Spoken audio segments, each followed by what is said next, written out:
Jangan kuat-kuat, aku nak beritahu kamu satu gosip yang luar biasa pagi ini. Gosip ini bukan sembarang gosip. Gosip yang ramai orang nak tahu di politik Malaysia. Dengar-dengarnya akan ada gelakan, dorongan supaya Anwar Ibrahim, Muhyiddin dan Tun M bincang semula kerjasama politik.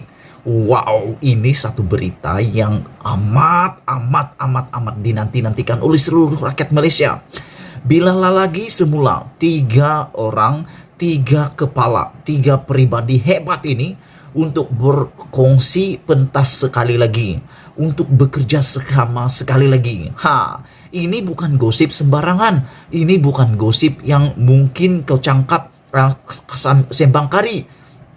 Tapi aku nak beritahu, ada beberapa pemimpin-pemimpin besar yang memberitahu supaya 3 pribadi besar ini, 3 ular besar ini, 3 jerung besar ini, 3 paus besar ini bergabung semula untuk bekerja sama sekali lagi di dalam PRU akan datang. Anwar, Muhyiddin dan Tun M bincang semula kerjasama politik. Sudah sampai masanya pengerusi Perikatan Nasional PN Tan Sri Muhyiddin Yassin, pengerusi Pakatan Harapan PH Datuk Sri Anwar Ibrahim, dan juga pengerusi Parti Pejuang Tanah Air Pejuang Dr. Mahathir Mohamad berbincang untuk bergabung semula dalam pilihan raya PRU 15 akan datang.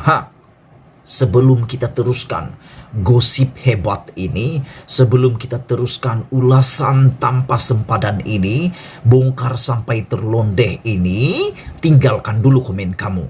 Pada pendapat kamu, kalau 3 jerung besar ini bergabung, apa agak-agaknya yang terjadi dengan politik Malaysia? Adakah akan berlaku ledakan semula politik seperti pada tahun 2018 apabila Barisan Nasional yang sudah memerintah 60 tahun di Malaysia akhirnya tumbang kepada Pakatan Harapan Gabungan Kemah Besar pada waktu itu?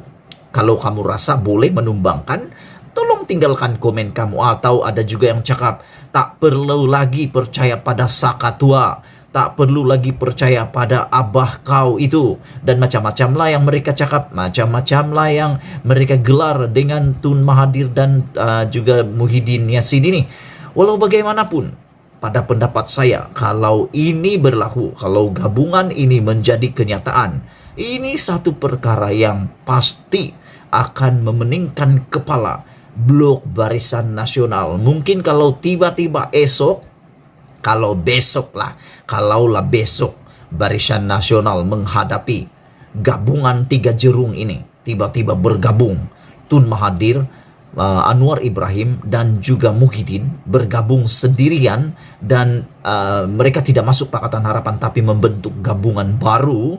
Aku rasa ini boleh jadi perkara yang boleh menakutkan Barisan Nasional. Silap sikit, tidak jadi mereka percepatkan PRU 15.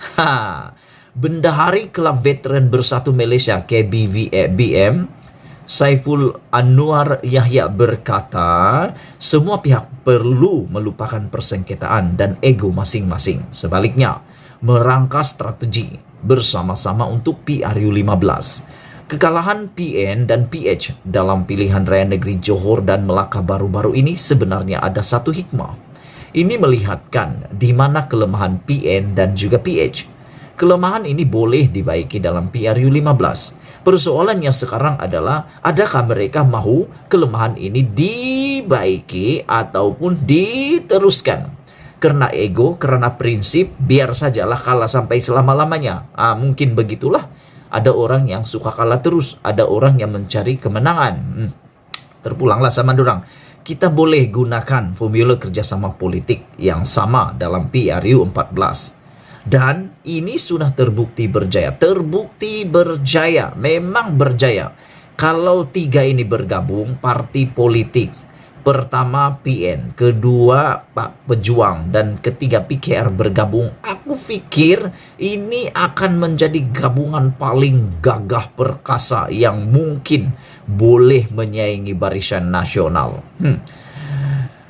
Bagi pemilihan logo parti atau logo gabungan mana akan digunakan, itu boleh dibincangkan nanti. Aku pikirlah kan logo nih nomor 2 lah. Yang nomor 1 adalah bergabung dulu, berbincang dulu, ataupun bekerja sama dulu. Logo tuh guna aja lah, logo apapun. Logo kelapa kah, logo bintang kah, logo matahari kah, logo paku kah, logo kereta kah, basikal kah, itu tak penting lah. Yang penting adalah kerja sama. Apa yang penting? Kerja sama. Begitulah. Nak kalahkan siapapun perlu kerja sama. Parti kecil atau parti besar kalau bekerja sama ia menjadi kuat. Itu penting. Pernah dengar pepatah? Sebatang lidi amat mudah dipatahkan, tapi seikat lidi amat susah dipatahkan. Kita harus belajar daripada kesilapan PRN Johor menurut beliau. Analisis mendapati pengundi yang menyokong Barisan Nasional dalam PRN Johor hanya 35%, manakala 65% lagi menyokong PN dan PH. Katanya dalam sidang akbar di Hotel Seri Malaysia Larkin di sini pada Ahad. Turut hadir Setiausaha KVBM Datuk Jamali Paiman, Ketua Penerangannya Harun Arifin, serta 2 ahli jawatan kuasanya Nur Ziri Mokhtar serta Lokman Abu. Ini bukan Lokman Adam tapi Lokman Abu ya. Pada Sabtu, ahli Parlimen Pasir Gudang Hasan Abdul Karim juga menggesa PH, PN dan Muda mengadakan kerjasama strategik bagi mewujudkan satu blok pembangkang yang kuat dan seterusnya mampu menumbangkan BN pada PRU15. Aku sebenarnya adalah penyokong atau bukan penyokong, aku adalah pengikut setia kepada setiap tulisan ahli Parlimen Pasir Gudang ini, yaitu Hasan Abdul Karim, karena tulisan-tulisannya amat ilmiah. Amat saya suka baca dan juga saya selalu siarkan dalam channel saya karena buah pikirannya itu tidak banyak bergantung pada emosi dan lebih banyak kepada fakta dan data. Dia bukan sekadar bercakap pada pihak lawan tetapi juga berani menegur kepimpinan-kepimpinan dalam Pakatan Harapan juga PKR. Jadi saya suka dengan ahli Parlimen Pasir Gudang ini yang menggesa supaya ada kerjasama strategik antara PH, PN dan juga Parti Ikatan Demokratik Malaysia. Kalau DAP tak nak, sebab baru-baru ni ada juga Lim Guan Eng katakan tak nak ditikam 2 kali. Jadi siapa yang tak mau dengan gabungan tu tak apalah, bolehlah berpisah kali. Begitulah.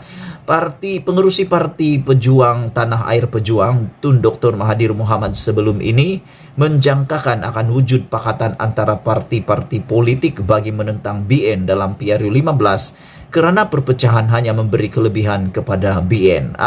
Tun Mahathir ni bila dia cakap ada kebenaran tahu, walaupun orang cakap dia sakatua lah, dia ini patut berehat lah, apalah semua. Dulu dia cakap orang tak percaya, akhirnya bila dia cakap memang ada kebenarannya. Jadi apa yang dikatakan oleh Tun M ini mungkin pada waktu ini boleh kata baru juga kabar kamat angin, gosip lah, gosip lebih kurang gitu. Ini gosip pagi. Tapi aku pikir ada kebenarannya. Silap sikit memang jadi kenyataan. Mengulas lanjut, Saiful Anwar berkata, melalui perbincangan itu nanti dicadangkan PN dan PH masing-masing bertanding di 111 kerusi parlimen serta memastikan tidak akan berlaku pertembungan kerusi sesama mereka.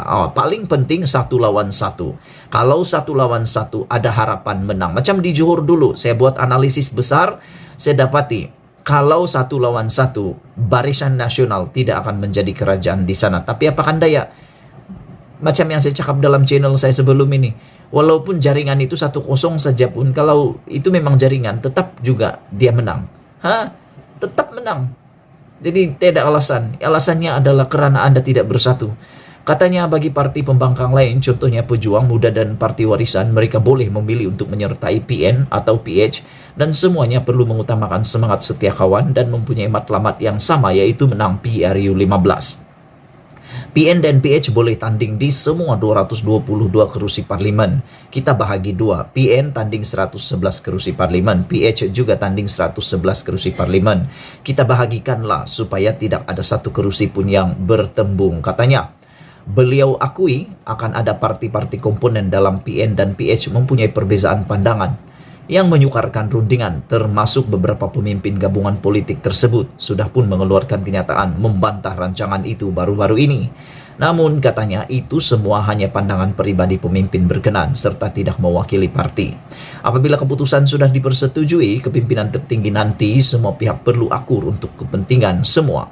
Sementara itu Jimali berkata, perancangan untuk PN dan PH dan parti pembangkang lain bergabung tidak mustahil dilaksanakan, malah sudah terbukti pada PRU 14 sehingga berjaya menjatuhkan Barisan Nasional dan memerintah lebih 60 tahun.